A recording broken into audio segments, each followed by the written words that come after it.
भाई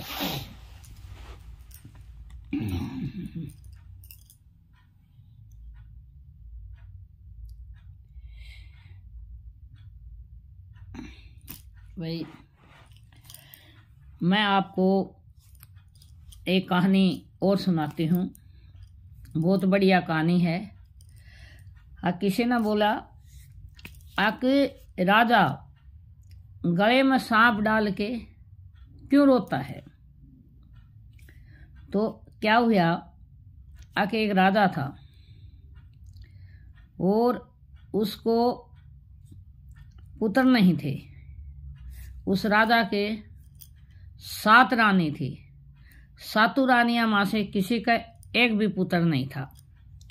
एक दिन क्या हुआ, राजा बाहर जाने लगा तो जो झाड़ू मारने वाली जो होती है, तो झाड़ू मारने वाली ने राजा के दरबार में झाड़ू लगाती थी।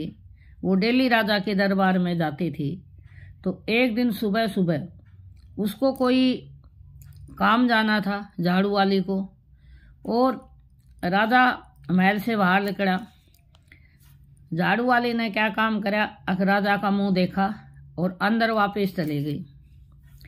अब राजा को बड़ी तकलीफ हुई कि मेरे को देख के अरे अंदर क्यों चली गई। तब उसने क्या बोला, दरबारी को बोला दरबारी, बोला हाँ महाराज। बोले जाओ झाड़ू वाली को बोल के लाओ। झाड़ू वाली को बोल के लाया। बोले महाराज क्या बात। बोले एक बात बताओ, आप मेरे दरबार में डेली झाड़ू लगाने के लिए आते हो और आज ऐसा क्या हो गया जो तुम मेरे को देख के हैं और अंदर बढ़ गई। कहने लगी महाराज मैं कोई कार्य जा रही थी, तो इसलिए बोलते हैं अब सुबह सुबह अन्नपुत्रा का मुंह देख लो तो काम नहीं बनता। अब राजा को बड़ी परेशानी हुई आके एक घर के मेरे दरबार में झाड़ू लगाने वाली और मेरे को ऐसा बोला। राजा को बहुत बुरा लगा।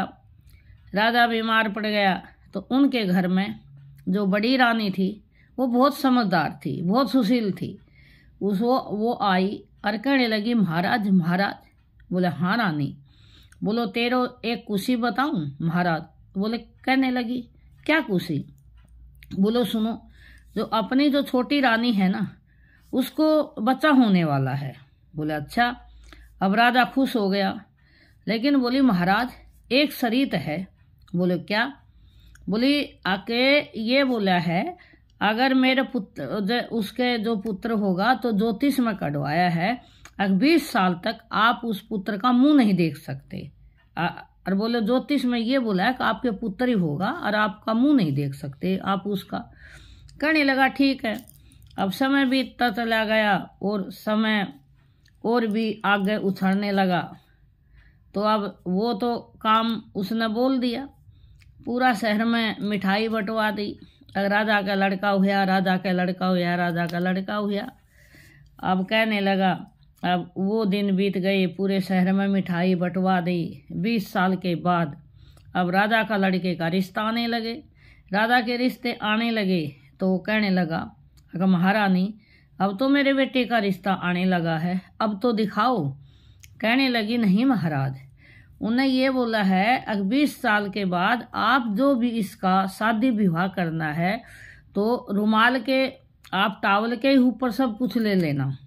हाँ, दूल्हे को तब दिखाएंगे जब दूल्हे की निकासी निकलेगी, घोचड़ी का टाइम होगा तो घोचड़ी की टाइम दिखाएंगे। बोला अच्छा। बोला हाँ। अब भाई सारा काम हो गया राजा का लड़के का। अब रानी अब शादी का भी पूरा वो हो गया। और अब रात न रानी सोचने लगी अब मैं क्या करूं, ये तो और भी राजा की बहुत बुरी बेइज्जती हो जाएगी। अब रानी चिंतित हो गई। रानी ने क्या काम करा, रात की रात रानी मिट्टी लेके आई। और रानी बहुत कलाकार थी तो मिट्टी लेके आई। तो रानी ने इतनी सुंदर प्रतिमा बनाई कोई बता नहीं सकता कि भाई ये राजा का लड़का है कि ये मिट्टी की मूर्ति है। और बोलते हैं किसी टाइम में तो अर्थों पर बारात जाती थी घोड़ा गाड़ियों में बारात जाती थी, तो उनने क्या काम करा, इतना सुंदर पुतला बना के और क्या काम करा, अर्थ के अंदर और रानी लेके और चल देती है, उसके अंदर बैठा देती है। तो बोलते हैं 2-2 3-3 दिन बारात ले जाने में लग जाते थे। तो एक बन पड़े था, तो उस बनी के अंदर एक नाग और एक नागन इच्छाधारी रहा करते थे।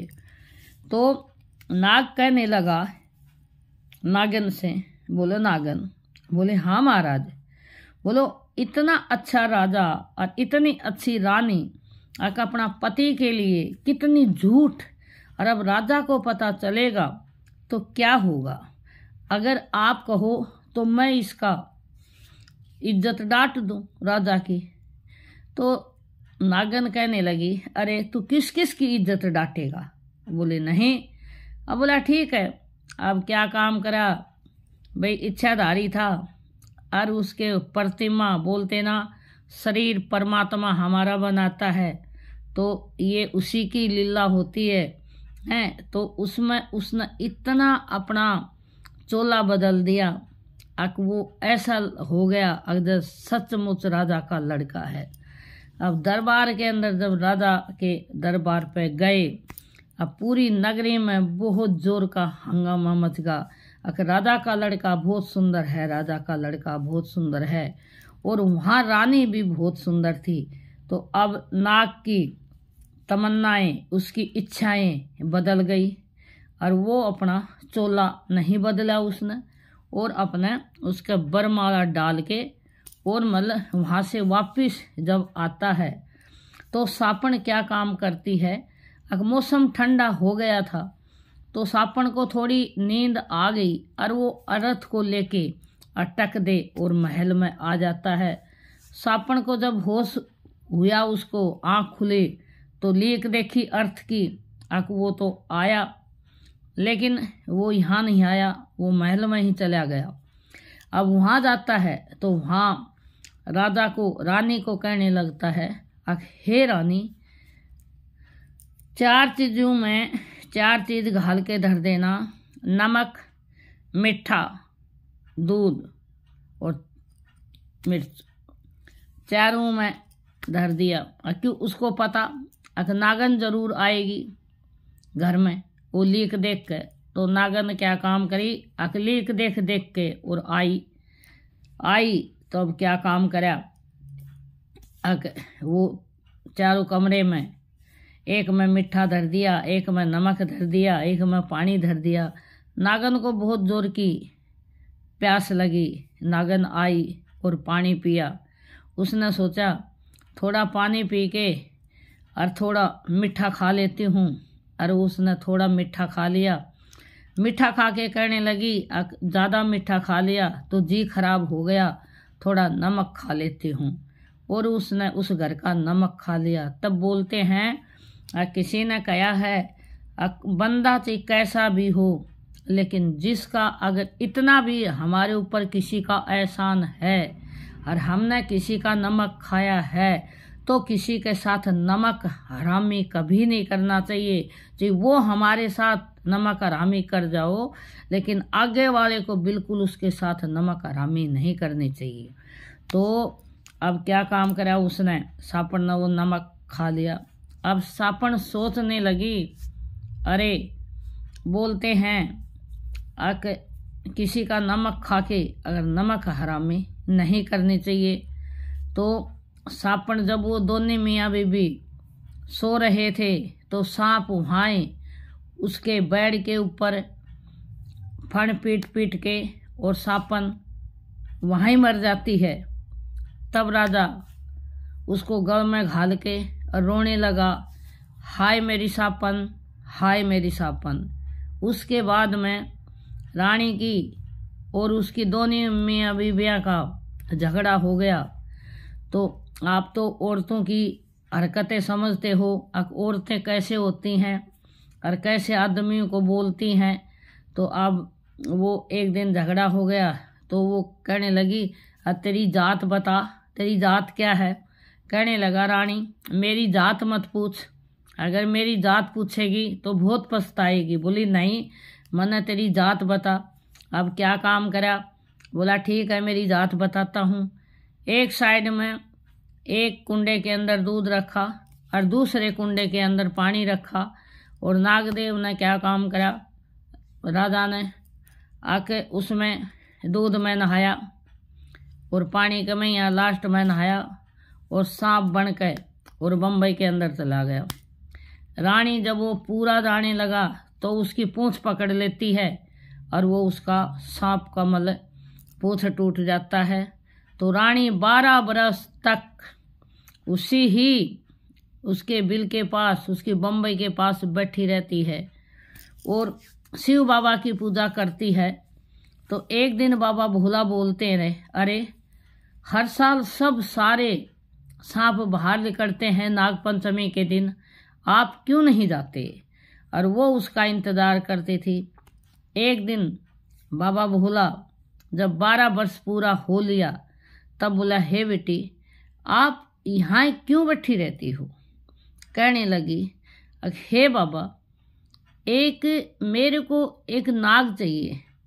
बोला बेटा ये दूध पीने के लिए नागपंचमी के दिन इतने नाग आते हैं तो उनको पसंद क्यों नहीं करती। बोली नहीं महाराज, मेरा तो एक पूंछ टूटा हुआ नाग है और मेरे को वही चाहिए। अब भोले जी ने सोचा, हाँ भाई अब तो इसने घनी परीक्षा दे ली। तो कहने लगा ठीक है बेटा। वो अपना एक बुढ़े का, भोले बाबा बुढ़ा का भेष भर के आए और कहने लगा, बेटा ऐसे करना, एक कुंडे में दूध और एक कुंडे में पानी रखना इस बम्बई के पास, और आज नागपंचमी है और आज मैं उसको ठाड़ से पताल से काट के लाऊंगा। तब बाबा भोले ने कहा, हे मूर्ख तू यहाँ से जा। अब कहने लगा नहीं। बोलो नहीं, तेरे को जाना पड़ेगा। तब बोलते हैं बाबा भोला का कहने से और वो नाग बाहर आया, और बाहर आया तो वो पहले पानी में नहाया और फिर दूध में, और फिर वैसा का वैसा हो गया, फिर राजा का लड़का बन गया। तब कहने लगा, रानी फिर से जात पूछेगी। कहने लगी, जय भोले की। आज के बाद बोले महाराज कभी भी जात नहीं पूछूंगी। तो इसलिए बोलते हैं किसी को भी बहनों चाहिए, मैं भी आ गई, किसी को ठेस पहुँचाने वाली बात नहीं है। पानी किसी को एक गिलास पानी पिला के और किसी की जात कभी नहीं पूछते। तो इसलिए बोलते हैं कभी भी किसी को कुछ दिया है, कुछ लिया है तो उसका गीत मत गाओ, नहीं तो जितना भी लिया दिया है वो सब तुम्हारा परमात्मा बराबर कर देता है। तो आपको ये कहानी कैसी लगी बहनों, सब आप कमेंट करियो मेरे को, ठीक है ना। और जैसे भी अब आपको मैं भजन भी सुनाती रहूँगी, आपको बीच में प्रोग्राम भी दिखाती रहूँगी, और आपको ऐसी ऐसी कहानियाँ भी मिलती रहेंगी संतोष देवी की तरफ से। नमस्ते सभी बहन और बहनों को। और आपने भाई मेरा ऐसे हौसला बढ़ाते रहो। सभी मेरी बहनें मेरी वीडियो देखती हैं, मेरे को पता है, और परमात्मा तुमको खुश रखे और फूलो फलो और तुम्हारे बच्चों को खुशल मंगल रखो। नमस्ते जी।